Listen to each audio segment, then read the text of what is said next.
Pertama sekali saya mengucapkan salam sejahtera bagi ibu-ibu KTB yang dikasihi Tuhan. Selamat Natal, walaupun Natal 25 Desember tahun lalu sudah berlalu, tetapi kita umat Kristiani tidak pernah Natal itu berlalu. Natal itu selalu ada bagi kita setiap hari. Dan selamat tahun baru di tahun 2022 ini, kita akan belajar dengan tema Yesus Kristus, ya. Waktu 2 bulan yang lalu, saya akan menjanjikan mau membawakan lanjutan dari tema pelajaran kehendak Tuhan yang kemarin, mengapa kita harus perlu belajar Alkitab, lanjutannya. Tetapi waktu saya mempersiapkan bahan itu, Tuhan menggerakkan ini ke dalam hati saya untuk membagikan judul Yesus Kristus. Dan kenapa juga saya tidak membagikan itu, ada alasannya, makanya tinggal sampai akhir, nanti saya akan memberitahukan kenapa alasannya saya memberikan Yesus Kristus ini, judulnya tema pelajaran kita hari ini, ya. Baik, ibu-ibu, saya akan lanjut di dalam pelajaran pertama, ya. Dari ini kita akan belajar tentang sejarah kelahiran Yesus. Seperti kita ketahui bahwa Yesus itu lahir ke dunia, dia itu datang ke dunia itu untuk apa ke dalam hidup kita. Dan banyak sekali orang mengetahui, oh iya Yesus datang sebagai juru selamat, Yesus datang ini, tapi tidak tahu cerita sejarahnya lebih dalam. Nah, kenapa kita mesti mengetahui tentang sejarah ini? Supaya ini akan termeterai, terukir di dalam kehidupan kekristenan kita. Karena dari pelajaran ini, ya nanti kita akan mendapatkan suatu pengetahuan yang bisa membuat hidup kita sampai kita, wow, Tuhan itu ternyata hebat sekali, ya gitu. Alkitab itu diberikan kepada kita tuh luar biasa, ya. Nah, sekarang saya mau bertanya kepada ibu-ibu, di mana boleh dibuka ininya, ya, kalau memang mau menjawab, ya. Di mana kota kelahiran Yesus? Ada yang tahu? Di Bethlehem. Bagus, benar. 100 buat Ibu Kwana. Kapan Yesus dilahirkan? Pada pagi harikah, siang harikah, atau malam harikah? Malam hari. Betul. Wah, berarti Ibu Kwana udah lulus nih. Bagaimana kondisi saat Yusuf dan Maria tiba di Bethlehem? Apa kondisinya waktu saat itu? Ada yang tahu? Sangat kepayahan, ya, karena sudah waktunya harus melahirkan dan tidak dapat tempat untuk menginap. Yang paling tepat itu tidak ada tempat untuk menginap, ya. Di mana tempat Yesus dilahirkan? Di istanakah? Di rumah sakitkah? Di kandang domba. Kandang domba. Betul. Setelah lahir, Yesus diletakkan di mana? Di palungan. Di palungan. Betul sekali. Wah, ibu-ibu pada pintar-pintar, ya. Oke, saya akan mau menjelaskan, ya, apa yang dapat kita pelajari dari 5 poin ini saat kedatangan Yesus Kristus. Apa pesan rohani dari pelajaran ini tentang sejarah Kristus Yesus Kristus ini ke dalam kehidupan kita, ya. Melalui pelajaran ini ada makna khusus yang dapat kita temukan di Alkitab. Alkitab adalah buku petunjuk untuk menemukan harta karun. Jadi harta karunnya siapa? Yesus Kristus. Masih ingat kan ibu-ibu? Saya selalu mengajarkan harta karun dari perjanjian lama sampai perjanjian baru itu kita harus tahu itu Yesus Kristus. Alkitab bukan saja buku sejarah biasa secara global, ya, dan juga bukan secara arkeologi, dan bukan juga sebagai buku astronot. Alkitab adalah buku petunjuk menemukan harta karun, yaitu kerajaan sorga. Tujuan Tuhan memberikan kepada kita Alkitab adalah untuk menunjukkan kepada kita jalan menuju kerajaan sorga. Apakah ibu-ibu setuju pendapat saya ini? Pasti setuju, ya, dengan pendapat ini. Dan pasti ibu-ibu setuju tujuan Tuhan memberikan kepada kita Alkitab adalah untuk menunjukkan kepada kita jalan menuju kerajaan sorga. Yesus Kristus memiliki makna yang sangat luar biasa dari nama kota kelahirannya, dari waktu dia kelahirannya, kondisi saat itu, bahkan di tempat kelahirannya, dan di mana Yesus diletakkan, semuanya ada arti rohani yang dapat memberkati iman percaya kita. Nah, ibu-ibu, kalau nggak sempat mencatat, boleh di foto screen, difoto, ya, dicatat ulang, tapi ayat-ayatnya dicatat supaya jangan ketinggalan. Kenapa? Saya mau ibu-ibu setelah mendapatkan pelajaran ini, ceritakan kepada suaminya, ceritakan kepada anak-anaknya, ceritakan kepada teman-temannya. Jadi supaya doa Ibu Erika tadi yang didoakan, supaya kita bisa menyampaikan firman ini kepada orang lain, kita melatih diri kita sendiri untuk supaya kita menginjil kepada orang lain, ya. Jadi mungkin orang lain belum ada yang tahu, kasih tahu, kamu tahu nggak ini? Ceritain aja seperti kayak teman, nggak perlu harus profesional begitu, enggak. Jadi cerita yang enak dengan pakai gaya bahasa tersendiri untuk menyampaikan ini kepada orang lain, ya. Baik, satu poinnya yang di mana kota kelahiran Yesus itu di kota Bethlehem. Arti dari kota Bethlehem itu seperti ibu-ibu pasti sudah punya pengetahuan firman yang banyak, juga pasti tahu bahwa kota Bethlehem itu artinya adalah rumah roti. Pertanyaannya, apakah kebetulan Yesus dilahirkan di kota Bethlehem yang memiliki arti kota, memiliki arti rumah roti, ya? Yesus dilahirkan di Bethlehem yang artinya rumah roti, itu tidak kebetulan, ibu-ibu. Ada tujuan Tuhan menamakan tempat kelahiran Daud untuk, ya, untuk nanti kedatangan Tuhan Yesus, karena kan dikatakan kan Yesus itu datang dari keturunan Daud, ya. Nah, kalau kita mempelajari ini, kita nggak sempat aja. Nanti ibu-ibu juga coba digali, kenapa sih Daud sampai di kota Bethlehem itu ada sejarahnya lagi, ya. Jadi supaya kelak nanti, ya, saat Yesus yang adalah keturunan Abraham, adalah keturunan Daud itu lahir di Bethlehem, lahir di rumah roti. Nah, dari sini saja kita bisa tahu, Tuhan kita tuh luar biasa, ya. Jadi bisa membuat story. Nah, story itu sejarah. Kalau kita mempelajari history, bahasa Inggris hisdia, ya, story cerita. Berarti di Alkitab itu historinya Tuhan. Nah, kita sebagai anak-anak Tuhan itu harus tahu historinya Tuhan itu apa. Nah, hari ini saya membawa ibu-ibu untuk mengerti historinya Tuhan itu, sejarah kelahiran Yesus, ya. Jadi tidak secara kebetulan Yesus itu lahir di kota Bethlehem yang artinya adalah rumah roti, ya. Nah, poin yang kedua, sebelumnya saya mau kasih tahu dulu, ya. Kalau ibu-ibu pasti udah tahu, ya, di kota Bethlehem itu rumah roti yang Yesus berkata juga di dalam firman-Nya. Saya kasih referensinya di Yohanes 6, ibu-ibu catat. Yohanes 6 ayat 48 dan Yohanes 6 ayat 51. Saya ulangin, ya. Yohanes 6 ayat 48 dan ayat 51. Di situ dikatakan Yesus Kristus adalah roti kehidupan. Nah, kalau kita juga baca di Matius 4 ayat 4 juga berkata demikian.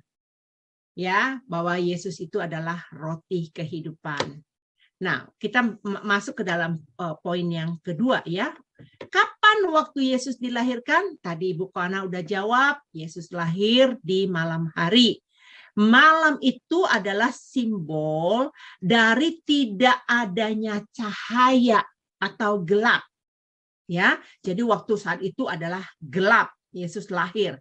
Kalau kita belajar tentang sejarah Alkitab di Perjanjian Lama, terakhir itu kitab apa?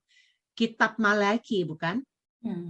Nah, ya kitab Malaki. Dari kitab Malaki sampai pada zaman Yesus itu tidak ada nabi. Tidak ada nabi, tidak ada firman. Selama berapa lama? Selama 400 tahun. Ya, dari zaman Malaki sampai ke zaman itu apa namanya Yesus itu disebut di zaman itu kalau kita sekolah teologi ya dikatakan di situ itu adalah zaman kegelapan. Tidak ada cahaya, tidak ada terang firman Tuhan.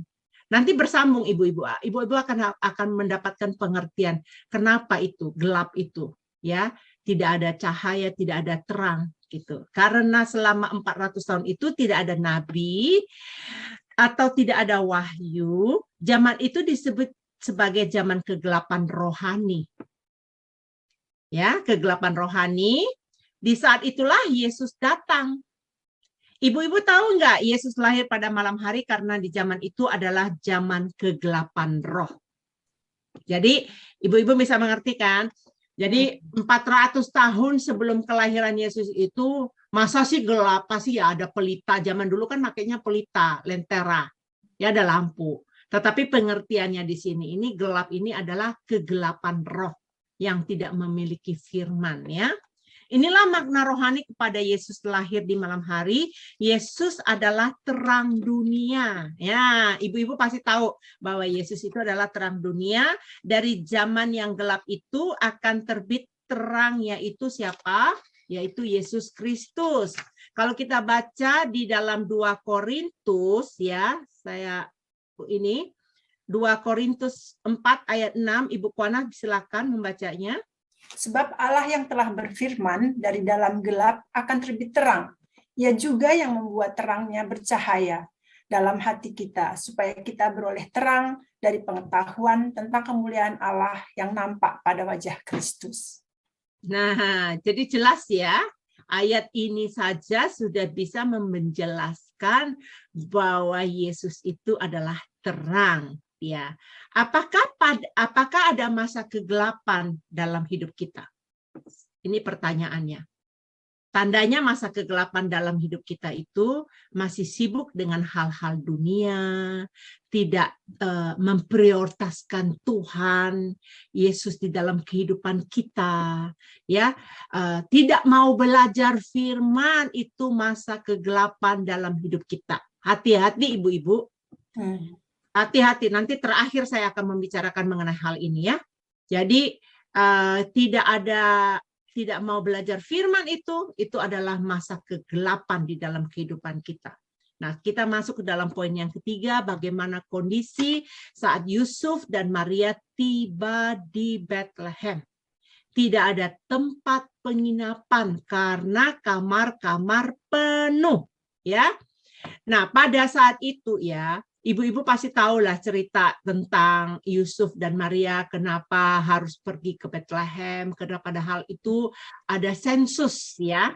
Jadi mereka harus ke Bethlehem. Nah, tetapi karena banyaknya orang di sana, jadi akhirnya banyak pengunjung di sana, orang pulang kampung istilahnya ke Bethlehem, tidak ada penginapan. Tetapi bukan secara kebetulan ibu-ibu. Bahwa penginapan itu tidak ada ya, saya akan menjelaskan. Ini sangat menyedihkan sampai saat ini ya, masih banyak yang menutup hati. Mereka tidak menerima Yesus itu sebagai roti hidup, dampak hidup kekal kepada mereka. Karena kita tahu tadi Yesus jangan menutup hati. Pelajaran poin yang ketiga ini artinya tidak ada rumah yang menerima kedatangan Tuhan, tidak ada hati yang menerima firman, itu artinya ya. Jadi sangat menyedihkan sampai saat ini masih banyak menutup hati. Mereka tidak menerima Yesus sebagai roti hidup yang memberikan hidup kekal. Yesus menerangi jalan kita kemana? Ke surga. Ada firman berkata, akulah jalan kebenaran dan hidup. Ya, tidak ada seorang pun datang ke rumah Bapa kalau tidak melalui aku. Itu ada di Yohanes 14 ayat 6. Ya, makna roti yang dapat kita pelajari dari hal ini adalah jangan menutup hati. Makna rohani maksudnya. Makna rohani yang dapat kita pelajari dari ini, kita jangan menutup hati kita. Ya, kita harus terbuka, kita harus menerima Tuhan dalam hidup kita dan pengajaran-pengajaran itu di dalam kehidupan kita. Ya, izinkan Dia, maksudnya Dia itu Yesus. Dia adalah raja atas hidup kita. Sekarang kita masuk ke poin yang keempat. Di mana tempat Yesus lahir? Tadi betul di kandang hewan. Ya, Yesus lahir di kandang hewan. Yesus lahir di kandang hewan itu simbol dari Tuhan yang mau merendahkan diri. Ayatnya tolong dibacakan, Bu. Filipi 2 ayat 6-7, yang walaupun dalam rupa Allah, tidak menganggap kesetaraan dengan Allah itu sebagai milik yang harus dipertahankan, melainkan telah mengosongkan dirinya sendiri dan mengambil rupa seorang hamba dan menjadi sama dengan manusia. Nah, dari hal ini ya Ibu-ibu ya, ayat ini sangat memberkati hidup saya. Sangat memberkati hidup saya. Saya juga percaya ibu-ibu juga bisa memberkati ibu-ibu ya. Kalau Tuhan Yesus telah memberikan kita contoh, Dia lahir di kandang hewan ya. Dia yang tadinya dia itu raja di atas segala raja loh. Dia Tuhan kita loh. Dia mau lahir di kandang hewan. Itu simbol merendahkan diri. Nah, di situ saya juga pernah belajar tentang bagaimana merendahkan diri. Kadang-kadang bukan kadang-kadang ya, saya dulu tuh sombong. Kayaknya dunia milikku pribadi gitu. Tetapi dengan belajar sejarah ini, saya bisa menyadari, oh Tuhan saya aja merendah begitu. Dia lahir di kandang binatang, dia apa namanya enggak angkuh hidupnya. Nah, itu memberkati hidup saya secara pribadi. Saya berharap ibu-ibu bisa menangkap makna apa yang saya katakan ya. Tuhan kita sangat baik, mau merendahkan dirinya, lahir di kandang hewan. Sebentar kita akan belajar, itu bukan secara kebetulan. Yesus lahir di kandang hewan. Ada tujuan Tuhan, ada maknanya. Yesus mengambil rupa seperti manusia, bahkan lahir di kandang domba. Kan bisa aja loh, Yesus itu kan dia raja, dia bisa lahir dong di kerajaan tertentu yang seperti impian orang Yahudi, ya, yang mereka tidak mengakui Yesus sebagai raja karena mereka impi-impikan yang datang itu nanti dia harus kayak raja besar yang berkuasa begitu. Tetapi Yesus mengambil rupa manusia yang lahir di kandang hewan ini sehingga orang-orang Yahudi tidak mau mengakuinya. Nah, kita jangan seperti kayak orang-orang Yahudi, ibu-ibu, ya. Nah, Yesus mengambil rupa seperti manusia, bahkan lahir di kandang domba, bahkan miskin pun tidak, bahkan maksud saya gini, bahkan orang miskin pun ya, kalau kita tahu selama ini ya, tidak lahir di kandang domba loh. Benar nggak? Ya, mereka dilahirkan di rumahnya, walaupun rumah mereka gubuk, begitu kan? Ya, mereka lahir ini, tapi Yesus kita itu luar biasa sekali ya. Nah, tapi Tuhan kita datang dengan merendahkan dirinya, Allah menjadi manusia, mengosongkan dirinya, sampai dia lahir di kandang hewan. Ini bisa kita anggap dari simbol yang merendahkan diri serendah-rendahnya. Sampai tidak ada manusia yang lebih rendah dari itu. Tidak ada manusia yang dilahirkan di kandang binatang. Manusia bisa lahir di gubuk, tapi bukan di kandang binatang. Tapi sekali lagi, kita belajar, ini adalah sejarah Yesus Kristus yang memiliki makna yang besar buat kita. Apa artinya ini? Ya, sekarang saya ganti PowerPoint-nya, supaya ibu-ibu bisa mengetahui. Masih poin keempat ya. Kenapa Yesus lahir di kandang itu tadi? Di Yohanes 1 ayat 11, itu adalah simbol penolakan oleh manusia. Ia datang kepada milik kepunyaannya, tetapi orang-orang kepunyaannya itu tidak menerimanya. Sangat menyedihkan nggak ibu-ibu? Betul ya? Orang-orang milik kepunyaannya tidak menerimanya. Dia datang kepada milik kepunyaannya, orang-orang milik kepunyaannya tidak menerimanya. Itu sangat menyakitkan loh. Itu menyakitkan hati Tuhan itu. Karena yang empunya langit dan bumi ini kan hanya satu Tuhan yang benar. Cuma Tuhan yang melalui Yesus Kristus. Banyak orang yang mengakui Tuhan, Tuhan, Tuhan, Tuhan. Tapi Tuhan yang mana? Tuhan yang satu aja kok. Kalau kita baca di Kisah 4 ayat 12. Banyak Tuhan di kolong bumi ini. Tetapi hanya satu Tuhan. Nah, kalau kita itu tidak ada tempat di dalam hati kita menerima Tuhan lahir dalam hidup kita, arti Natal yang sesungguhnya bukan pesta-pesta, pasang pohon Natal di mana-mana, itu mengartikan Natal buat hidup kita, tidak. Tetapi Natal yang sesungguhnya itu kita menerima kedatangan Dia ke dunia ini walaupun Dia lahir di kandang. Bisa terima ibu-ibu? Nah, baik, saya akan lanjutkan ya. Jangan kita sampai menolak seperti orang-orang yang ada di kota Bethlehem.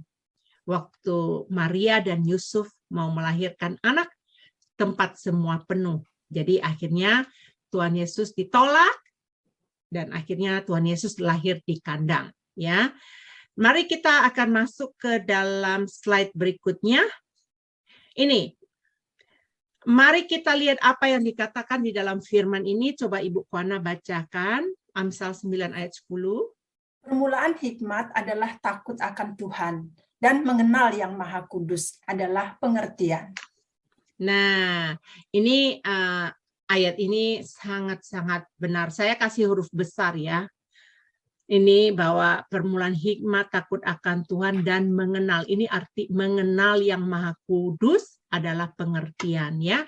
Manusia yang tidak menerima firman tidak akan punya pengetahuan tentang Tuhan dan tidak mengenal Tuhan. Itu Amsal 9 ayat 10 itu berkata. Mengenal yang Maha Kuasa itu apa? Adalah pengertian. Di sini ada tulis ya, bukan saya yang ngomong ya. Jadi kalau kita mengenal yang Maha Kuasa itu adalah pengertian. Mengenal yang Maha Kuasa berarti mengenal Yesus.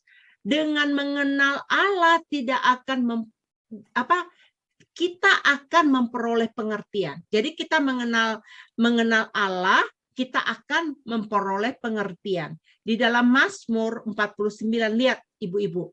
Firman ini coba diperhatikan baik-baik ya. Silakan Bu Kuana.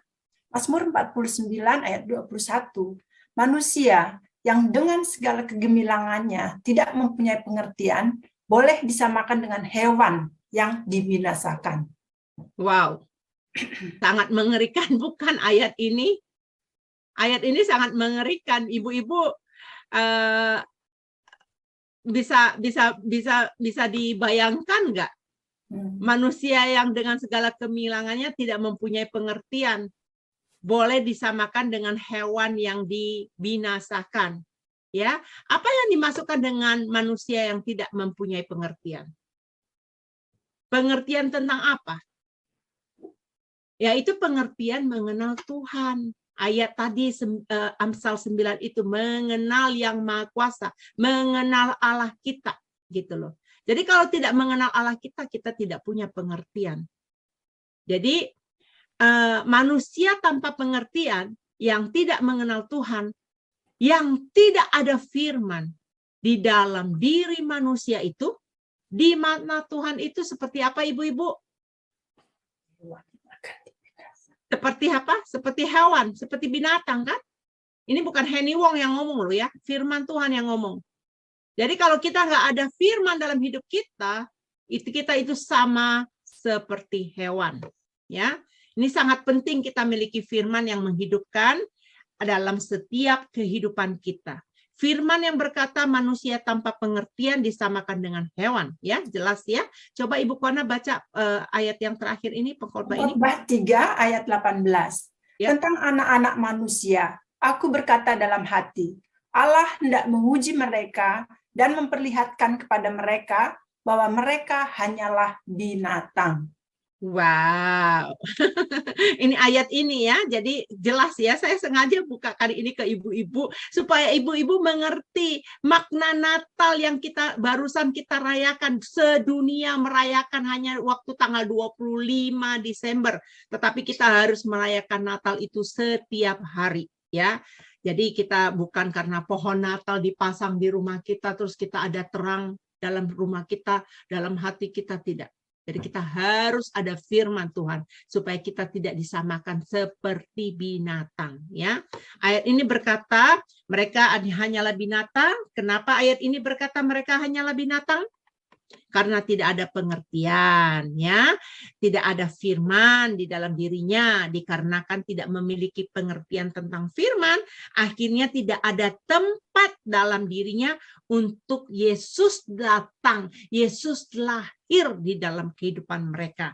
Tuhan Yesus datang di kandang hewan simbol dari dunia yang tidak mengenal firman, tidak mengerti firman, tidak memiliki firman. Ibu-ibu bisa nangkap nggak itu? Ya. Yesus lahir di kandang ini karena menyimbolkan itu dunia yang tidak mengenal firman ya. Jadi Yesus datang kepada dunia ini karena pada zaman 400 tahun yang lalu tuh kan masa kegelapan, masa tidak ada firman. Jadi Tuhan Yesus tuh lahir di situ karena dia adalah firman itu sendiri ya. Yesus lahir di kandang artinya Yesus lahir di dunia yang tidak ada firman. Kita tidak ada bedanya dengan orang-orang di zaman kelahiran Yesus Kristus. Sejak kita tidak memiliki firman disamakan seperti hewan atau binatang. Waktu saya dulu ya mendapatkan pelajaran ini, saya merenungkan maknanya serta bertanya di dalam diriku, apakah aku ini seperti binatang? Nah, ibu-ibu juga harus bertanya seperti saya. Apakah saya seperti binatang yang tidak punya firman? Punya firman tapi tidak punya pengertiannya. Firman itu kan adalah pelita bagi kaki kita, terang bagi jalan kita. Apakah kita masih bertanya-tanya kepada orang-orang lain, ini arti firmannya apa? Arti firmannya apa? Setelah kita menjadi Kristen yang bertahun-tahun. Sama seperti saya dulu. Sudah lahir, udah jadi orang Kristen, tapi tidak tahu kebenaran. Cuman datang rutin ke gereja, datang rutin ke persekutuan, tapi tidak dibukakan pengertian-pengertian yang benar. Itu saya mempertanyakan itu ke dalam hidup saya. Apakah saya punya pengertian firman kah? Saya tanya, apakah saya udah tahu firman ini kah? Apakah aku udah menjadikan remah firman ini dalam kehidupanku? Saya mengambil komitmen, saudara-saudaraku, ibu-ibu yang terkasih di dalam Tuhan, untuk mulai saat itu saya mau tekun belajar firman Tuhan, ya, supaya saya memiliki pengertian kehendak Tuhan itu dalam hidup saya. Diingat nggak pelajaran firman kehendak Tuhan yang saya bagikan beberapa bulan lalu, ya? Kita harus tahu itu, ingat pelajaran itu, jangan dilupakan. Itu fondasi kekristenan kita. Ya, sekarang saya mau majukan lagi. Nah, ini kita akan Tuhan akan datang menjemput kita setiap waktu berbeda-beda. Siapa duluan? Tidak ada yang tahu di antara kita. Ada yang tahu nggak? Nggak ada yang tahu. Saya pun nggak tahu kapan waktunya saya. Pertanyaannya, apakah waktu itu, waktu dia datang, mendapati iman? Nah, itu pertanyaannya. Waktu-waktu kita datang, waktu Tuhan itu datang menjemput kita, apakah dia mendapati iman dalam kehidupan kita? Nah, di dalam Lukas 18 ayat 8 ini, silakan Ibu Kwana. Aku berkata kepadamu, ia akan segera membenarkan.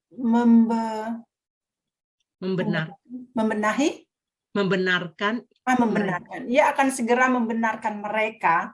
Akan tetapi jika anak manusia itu datang, adakah ia mendapati iman di bumi? Ya, betul. Ini pertanyaannya ya. Jadi waktu Yesus datang, apakah dia mendapatkan iman di bumi ini? Maksudnya di antara kita pribadi masing-masing sebagai umat kudusnya Tuhan. Nanti kalau Tuhan datang, Heni, aku jemput kamu sekarang. Ya, terus dia lihat Tuhan, lihat kita, lihat saya, oh ini nggak ada imannya, saya ketinggalan. Nah, sebutkan masing-masing antara nama kita. Ibu Kana juga pasti berkata demikian dalam dirinya. Kalau Tuhan datang, Kana ini waktu kamu pulang sekarang. Nah, apakah Tuhan menemukan iman di dalam diri Ibu Kana? Nah, itu antara hubungan Ibu Kana dengan Tuhan pribadi. Begitu juga terhadap ibu-ibu yang lain. Itu pribadi-pribadi kita bertanggung jawab kepada Tuhan kita, ya. Nah, sekarang saya masuk ke poin yang kelima. Nah, poin yang kelima ini, setelah Yesus dilahirkan, ditaruh di mana? Di palungan. Betul tadi ibu-ibu menjawabnya. Silakan Ibu Kana membacanya ayat ini. Yohanes 6 ayat 51. Akulah roti hidup yang telah turun dari surga. Jikalau seorang makan dari roti ini, ia akan hidup selama-lamanya. Dan roti yang kuberikan itu ialah dagingku yang akan kuberikan untuk hidup dunia. Ya, amin. Ya, jadi palungan adalah tempat makanan binatang. Ya, kalau itu kan di palungan itu kan binatang-binatang makan kan di palungan gitu kan. Kenapa dia ditempatkan di tempat palungan? Kenapa Yesus bukan ditaruh di atas jerami? Kenapa dia ditaruh di atas palungan? Ya, ini ada artinya. Ibu-ibu kita tahu Yesus adalah roti yang hidup, bukan? Ya kan, yang turun dari sorga. Ayat yang Ibu Kana tadi baca, Yohanes 6 ayat 51, ya, aku adalah roti yang telah turun dari sorga. Ya, jadi dia tuh roti kehidupan kita. Yesus bilang apa? Akulah roti hidup yang turun dari sorga. Itu sebabnya dia dilahirkan di Bethlehem, yang artinya rumah roti. Nangkep nggak tadi itu? Nangkep nggak? Nangkep nggak kenapa Yesus lahir di kota Bethlehem? Kenapa Tuhan kita tuh luar biasa, ya. Tuhan kita itu skenarionya luar biasa sekali, membuat ini semua tepat, ada arti-arti rohaninya yang bisa kita pelajari, ya. Nah, karena dia adalah roti yang turun dari sorga, dan pada saat dia datang di rumah roti Bethlehem, yang itu tadi yang saya bicarakan. Ini menunjukkan bagi kita bahwa dia adalah roti dari sorga. Kita harus makan dia. Karena dagingnya benar-benar makanan. Makanya Yesus Kristus adalah roti yang turun dari sorga. Yang merupakan makanan bagi kita. Nah, ibu-ibu yang bingung, Ibu Heni ini ngapain sih ngajarin katanya bahwa Yesus itu adalah makanan. Nanti sebentar, nanti ibu-ibu akan tahu jawabannya, ya. Tempat makan binatang itu kan di palungan. Makanya kita harus makan Yesus, ya. Nah, Yesus mengatakan dagingku benar-benar makanan dan darahku benar-benar minuman. Kalau kamu tidak makan dagingku, tidak minum darahku, kamu tidak layak bagiku. Ini ayatnya ada jelas di bawah ibu-ibu di dalam Yohanes 6:55. Saya baca, ya. Sebab dagingku adalah benar-benar makanan. Dan darahku adalah benar-benar minuman. Kenapa? Perhatikan ini ibu-ibu. Kalau kita tidak makan dagingnya, dan jika kita tidak minum darahnya, kita itu masih tetap binatang.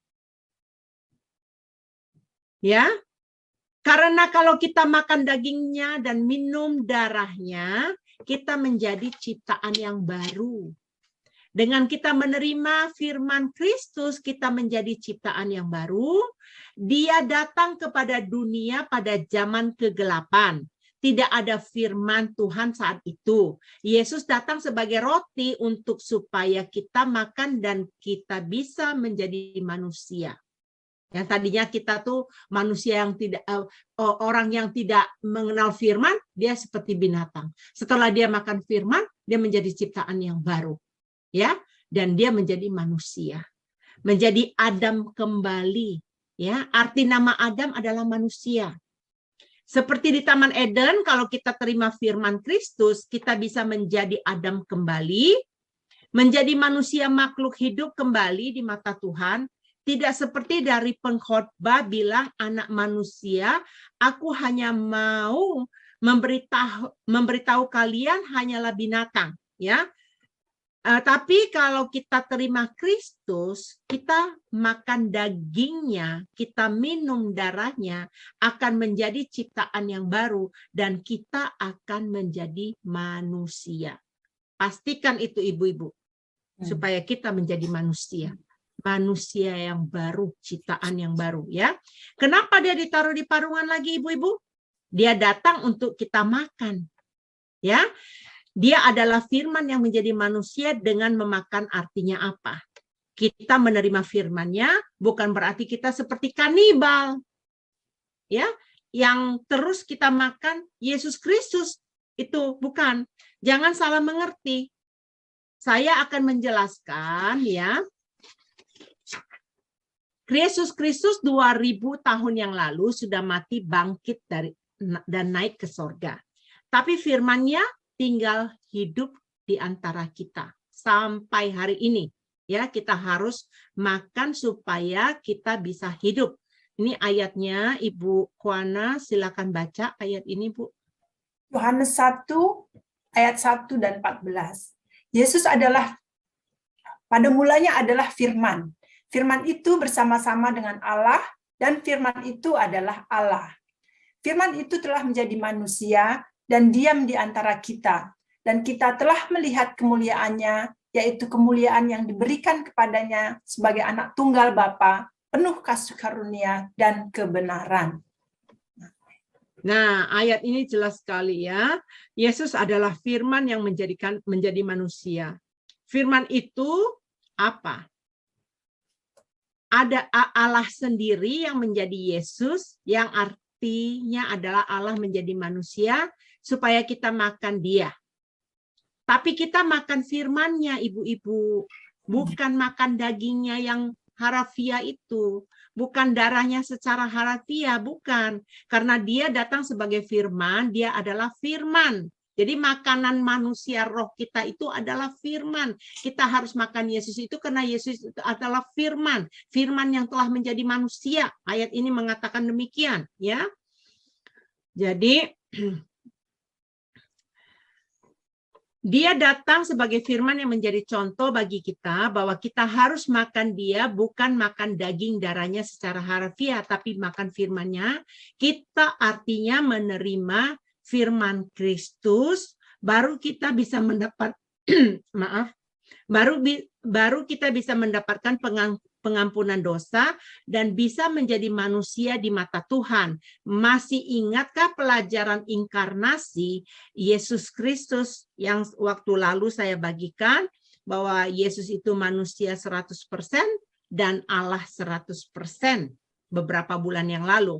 Saya berharap ibu-ibu masih mengingat pelajaran-pelajaran yang lalu saya bagikan, ya ibu-ibu, ya. Terima kasih. Ini view saya sebentar, ya. Ada orang yang mau masuk.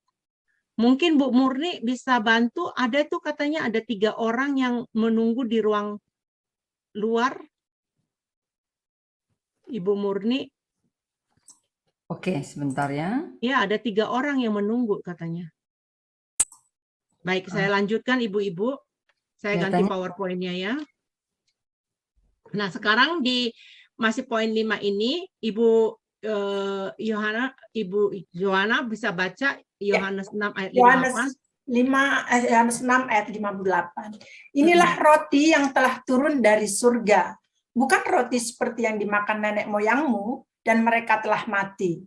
Barang siapa makan roti ini, ia akan hidup selama-lamanya. Puji Tuhan, ya. Jadi ayat ini menceritakan Yesus adalah roti untuk hidup kekal. Tuhan memberikan kita dagingnya, darahnya, yaitu roti dan anggur, supaya kita apa yang kita makan Dia dan kita bisa mendapatkan kehidupan kekal. Jadi di sini kita makan, ini adalah makan firman Kristus. Dari sini kita bisa melihat kelahiran Yesus Kristus berbicara tentang apa. Kalau kita lihat arti sejarah penebusan, Yesus kan sudah tahu bahwa manusia sudah dikasih firman sejak perjanjian lama, ya, yaitu hukum Taurat, ya, hukum Musa, Tapi sayang sekali sesungguhnya manusia tidak mengerti firman itu. Makanya dia datang di zaman kegelapan, datang di Bethlehem di rumah roti sebagai makan ditaruh di palungan supaya kita memperoleh penebusan. Kita memperoleh pengampunan. Kalau kita memperoleh pengampunan, kita bisa hidup yang kekal. Berarti dosa sudah masuk ke manusia pertama sejak Adam di Taman Eden itu artinya bisa dipulihkan. Adam dan Hawa diciptakan dalam gambar rupa Tuhan yang ada kekekalannya. Karena dosa, kekekalan itu hilang menjadi ciptaan yang fana, ya, Yohanes 5 ayat 24. Aku berkata kepadamu, sesungguhnya barang siapa mendengar perkataanku dan percaya kepada Dia yang mengutus aku, ia mempunyai hidup yang kekal dan tidak turut dihukum, sebab ia sudah pindah dari dalam maut ke dalam hidup. Ya, jadi jelas sekali ya ayat ini memberitahukan kepada kita yang mendengarkan perkataan Yesus dan percaya kepada Yesus, dia akan hidup kekal. Jadi apa dampak bagi kita makan firman itu?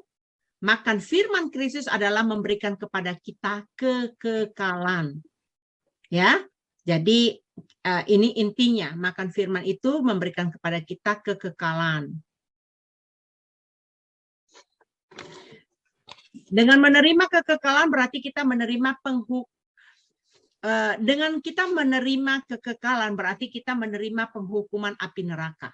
Kalau kita tidak diselamatkan ya. Makanya hari ini kita harus benar-benar mengerti segala firman Tuhan, mengerti segala arti rohani yang tersembunyi di dalamnya. Jangan seperti orang-orang Farisi, Saduki, imam-imam besar gitu ya, ahli-ahli Taurat yang hanya bisa menghafal, hanya tahu akan ayat firman Tuhan tetapi tidak dihidupkan, ya. Tidak ada Roh Kudus yang memberikan pengertian ke dalam membukakan arti ayat-ayat yang tersembunyi ini. Alkitab itu kita bisa mengerti dan pada akhirnya kita bisa makan firman dan menjadi ciptaan yang baru, menjadi manusia yang memulihkan Taman Eden yang hilang pada zaman Adam dan Hawa, ya. Jadi ini ibu-ibu pelajaran yang dari 5 poin itu saya akan memberikan kesimpulannya di sini. Jadi kesimpulannya dari sejarah kelahiran Yesus itu adalah di mana kota kelahiran Yesus itu adalah di Bethlehem. Tidak secara kebetulan di kota Bethlehem ini artinya rumah roti itu semua Tuhan yang atur. Melalui ini semua kita tahu bahwa dari kota kelahiran Tuhan Yesus aja itu udah di rumah roti, ya. Yang kedua, ini kapan Yesus dilahirkan? Pada pagi hari kah, malam hari kah? Itu jelas pada malam hari, karena Yesus itu adalah terang dunia. Dia yang akan menerangi kita, dia yang akan membawa kita masuk ke dalam sorga, dia yang menuntun kita pergi ke sana, ya. Bagaimana kondisi saat Yusuf dan Maria pada saat itu ruangannya sudah penuh, hotel-hotel udah penuh, penginapan udah penuh. Nah, kita jangan sampai kita penuhkan hati-hati kita ini dengan hal-hal yang lain, dengan kesibukan-kesibukan yang lain, dengan hobi-hobi kita yang lain. Jadi kita harus membuka hati kita untuk menerima Yesus dalam hati kita setiap saat. Di mana Yesus dilahirkan? Di kandang hewan. Tadi saya udah jelaskan, tanpa pengertian firman Tuhan yang benar, tanpa firman Tuhan yang hidup dalam hidup kita itu sama seperti hewan. Tadi kitab Mazmur dan kitab pengkhotbah tadi udah menjelaskan, jadi kita jangan seperti hewan, ya. Tuhan Yesus lahir di kandang hewan pada 400 tahun yang lalu itu karena pada zaman itu adalah zaman kegelapan roh.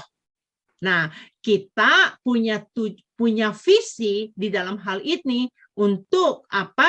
Kita harus tahu tentang pengajaran-pengajaran firman yang benar supaya kita memberikan makanan-makanan ini kepada teman-teman yang lain, saudara-saudara yang lain, ya.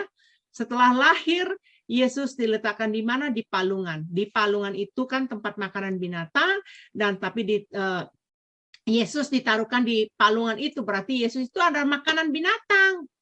Nah, karena dia makanan binatang, nah Yesus itu adalah firman. Jadi kita bukan makan secara harfiahnya, kita kayak kanibal tadi yang saya katakan, kita makan dagingnya, kita betul-betul minum darahnya, bukan. Itu di Yohanes 1 tadi udah menjelaskan pada Yesus itu adalah pada mulanya firman, dan firman itu telah menjadi manusia, ya. Nah, makna rohani yang dapat kita pelajari dari pelajaran ini jangan pernah menutup hati kita kepada Yesus, ya. Izinkan dia menjadi raja atas hidup kita, ibu-ibu. Izinkan dia menerangi kehidupan kita, ya. Yesus datang untuk menjadikan kita manusia, itulah inti dari kelahiran Yesus. Jadi kelahiran Yesus ke dunia ini menjadikan kita menjadi manusia yang hidup, itu intinya, ya. Jadi Yesus Kristus yang kita rayakan setiap tahunnya, hari Natal, yang biasanya mereka rayakan itu pada tanggal 25 Desember itu, ya ibu-ibu, ya. Nah, apakah hanya 1 tahun sekali kita merayakan Yesus Kristus lahir ke dunia? Saya rasa ibu-ibu tidak sepaham dengan pendapat dunia, ya. Kita harus merayakan Yesus itu setiap hari di dalam kehidupan kita, ya. Coba cek, apakah di hati kita ada tempat untuk Yesus yang tadinya penginapan udah penuh? Dicek dalam hati kita, apakah di dalam hati kita ada ruang khusus untuk Yesus, untuk dia masuk bertakhta di dalam kehidupan kita, ya. Kita kita makan firman Tuhan setiap hari, yaitu roti kehidupan kita. Karena di dalam Matius 4 ayat 4 itu, hidupku bukan dari roti yang dibuat dari ini, tapi firman Tuhan, ya. Jadi firman Tuhan itu sebagai roti kehidupan dalam hidup kita. Coba nanti renungkan pelajaran ini kembali, ibu-ibu, ya. Coba cek apakah bertanya, apakah aku manusia yang hidup, apakah aku ini seperti binatang yang tidak punya pengertian firman Tuhan, ya. Apakah kita sudah menjadi murid Tuhan Yesus yang memiliki tugas yang menginjil? Apakah kita sudah memberi dampak terang di sekeliling kita? Jadi Yesus adalah terang, Yesus sudah naik ke surga, yang menjadi Yesus kecil itu kita. Kita yang mengambil ahli tugas itu.